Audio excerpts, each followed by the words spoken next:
Now at 10, this is Fox 61, Connecticut's news station. Now at 10, the road to the championship continues for the UConn women's basketball team. Good evening, everybody. I'm Angelo Bavaro. I'm feeling good about their chances. Hi, everyone. I'm Bridgeport. Fox 61 sports director Jonah Karp is joining us right now as the game just tipped off moments ago. Jonah, how's it going? What's it going, guys? UConn's offense very balanced to start this game, maintaining control of the scoreboard early. UCLA is easily the most difficult opponent the Huskies have faced this tournament. The Bruins entered as the top-seeded overall team in the dance. The game is delayed right now, so, well, there's your score update. But UConn was actually favored coming into this game. Of course, with the way Paige Beckers has been playing, the Huskies team looks unstoppable. You know, the winner of this game faces South Carolina in the championship. We'll have more coming up later in sports. But first, let's take it out to Fox 61's Valerie Mavari, who's at the Gamble Pavilion, where a watch party is taking place. Valerie, take it away. Well, the excitement has been building up since the doors were officially open at 8 p.m. Friday night, and hundreds of those students are now hoping the competition between the Huskies and UCLA can take their team to the national championship game. Go Huskies! I'm really excited for the atmosphere to watch the game and just everyone come together and be able to watch it together. I think it's really cool. Power, you know, UConn, best women's team in the history of the sport, in my opinion. You know, men's won 2 national championships. Now it's a women's time. Go Huskies! Woof! I think our team is awesome, and I can't wait to see this game. Go KK! It's so exciting. We've seen this team go through some crazy hardships, and with Sarah and Paige right now, and KK's doing great, and all of them have been so amazing. I think nobody deserves it more than UConn, and I'm so excited for them.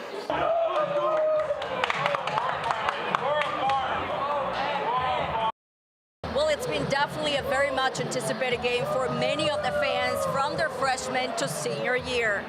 In stores, I'm Valerie Moravi, Fox 61.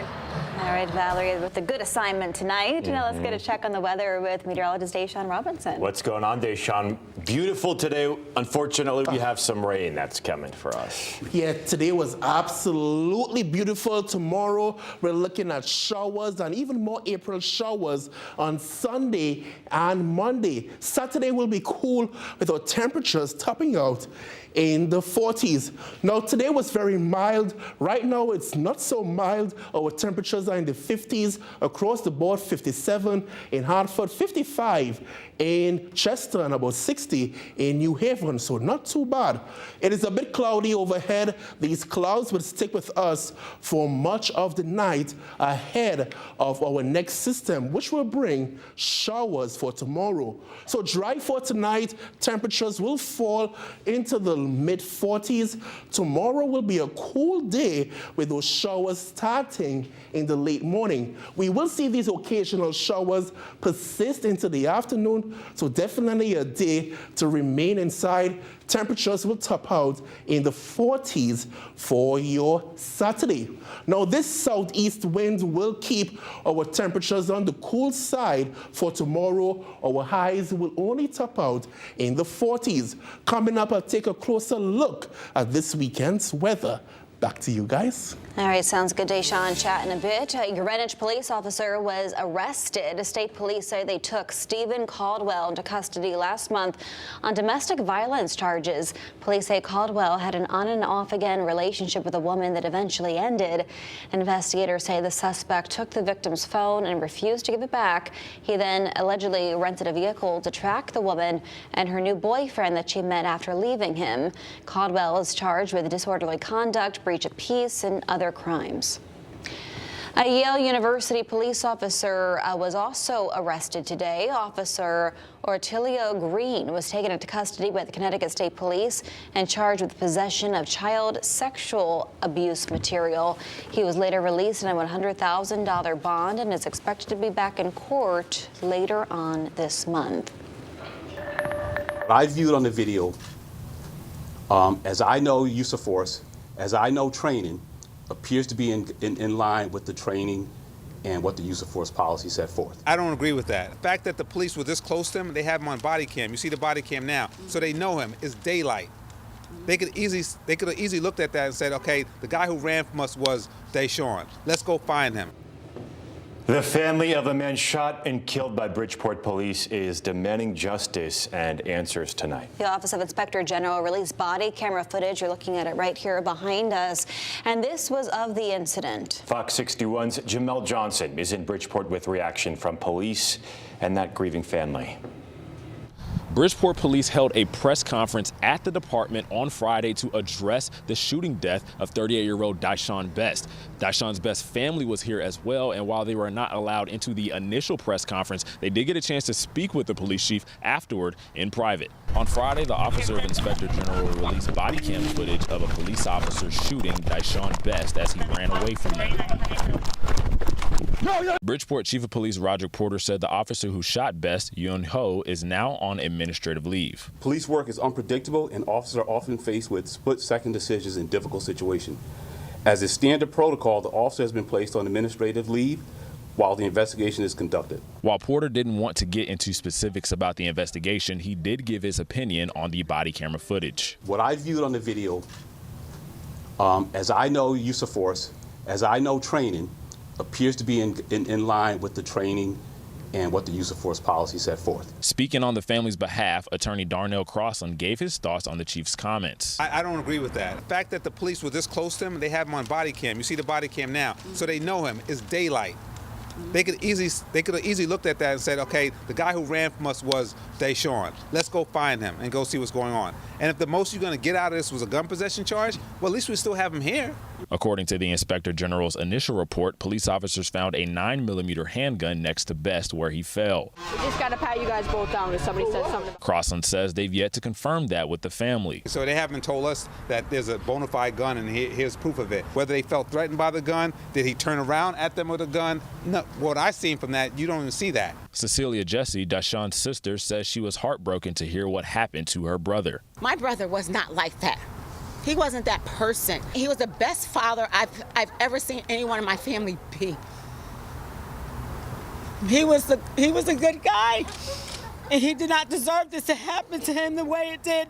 Deshaun's brother, Leonard Best, says he recently just got out of prison and only had a month to spend with his brother. I did 21 years. I came home February 14th. I had a month and a half with my brother. I asked him, just be home when I get home. And he was here when I got home. And they just killed my brother like that. Justice is making him pay like they made me pay. Chief of Police Roderick Porter did not want to comment on the specifics of the investigation. He says that the Office of Inspector General will be reviewing the investigation and make a final decision on if the shooting was justified or not. In Bridgeport, Jamel Johnson, Fox 61. Police in Hartford are still trying to figure out why a man was shot. Officers responded to Francis Avenue around 10 o'clock last night after a shot spotter alert picked up gunfire there. Now, when police got to that scene, they found shell casings there. Not long after that, a man in his 20s showed up at a hospital with a gunshot wound. He is expected to be okay. If you know anything, call Hartford Police. Also in Hartford, police say a man is recovering tonight after he showed up to the hospital with a gunshot wound. Officers say the shooting happened on Capitol Avenue just before 3:30 this afternoon. That incident is under investigation. Tonight, the world braces for a new round of tariffs from the Trump administration. The first wave of 10% will go into effect at midnight before higher tariffs will be placed on goods from certain countries starting on Wednesday, according to the White House. But those have already had ripple effects in the days leading up to them and divided business and economic leaders across the board. Fox 61's Stephen Reel spoke to economic experts across our state to get their take on the Trump tariffs. I don't see it as an economy killer. The mayhem has just begun. Two Connecticut professors, two vastly different points of view of what lays ahead with President Trump's tariff plan. By the end of Friday, all major indexes at the stock market fell by more than 5%. Dow Jones alone tanked by more than 2,200 points. Economists say we haven't seen a volatile series of days like these since the 2008 recession and the drop the market saw during the COVID-19 pandemic, which has worried people about the future of their 401ks and divesting them potentially. But while Southern Connecticut State University professor James Thorson says it's best to hold out until the stock market levels, Quinnipiac professor Mohammed Elahi says there really isn't another option. If I was a young person, for example, and had many years to retirement, I would keep stocks in my 401k because really you need growth that offsets inflation. And that's the big risk you have in the long run is inflation risk. And stocks really are one of our best hedges against inflation. If people want to take some money that is already invested, they have to pay a huge penalty plus back taxes. So it does not make any sense. Moreover, nothing is safe. Tariffs are expected to raise the prices of food, clothes, phones, and cars. How much will remain to be seen, according to the professors. The goal from the Trump administration has been to return manufacturing to the U.S. by use of the tariffs. But whether this will work or not is still in question. We had some trade issues with Japan back in the 1980s, and one of the ways they responded was to build car plants in the United States.